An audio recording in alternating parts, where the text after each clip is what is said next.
Welcome to today's quiet point. Let's just stop for 30 seconds and breathe deeply. Just a few times, 2,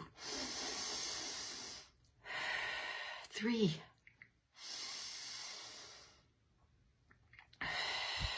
And try to allow those deep breaths to settle your heart and your mind, so that we can refocus on something that's true.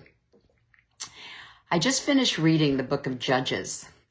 If you've never read that book in the Bible, in the Old Testament, it's a horrendous history of people doing what they thought was right in their own eyes. That's the catchphrase.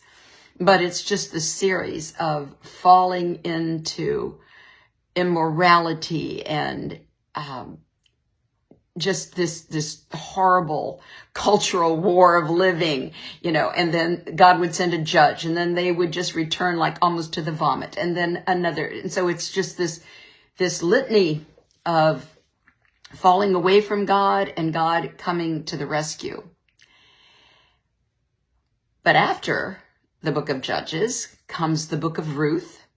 And after Ruth, it's a few chapters, comes the book of Samuel, which I'm reading now. And this is what struck me. In the midst of some of the most horrendous things that could possibly happen in culture. And that last chapter of Judges, not going to give away I won't give away the plot, but it's pretty bad. But here comes Ruth and Naomi, the book of Ruth, which happened at the same time, at the end of the time of Judges. And through this beautiful story comes the birth line of not only King David, but King Jesus. But I want to settle on King David. This is happening. In the midst of all this is the birthing of King David into the history.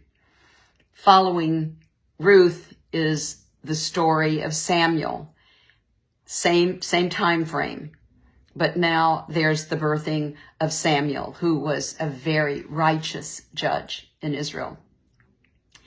This is the takeaway. Whatever is always happening in culture, in cultural wars, in what seems so bleak, God is always working in unseen realms, birthing leaders, bringing forth his purpose and his destiny into the earth. So I just want to encourage you, try not to get caught up in what's happening right in front of your eyes, but instead lift your eyes. I think the psalm says, I lift my eyes into the Lord, to the hills from whence cometh my help. My help comes from the Lord. So try not to stay focused on what's right in front of your eyes, but perhaps look up, lift up your eyes, lift up your focus, go a little higher in perspective, and know that God is working in the unseen realms. Have a wonderful day.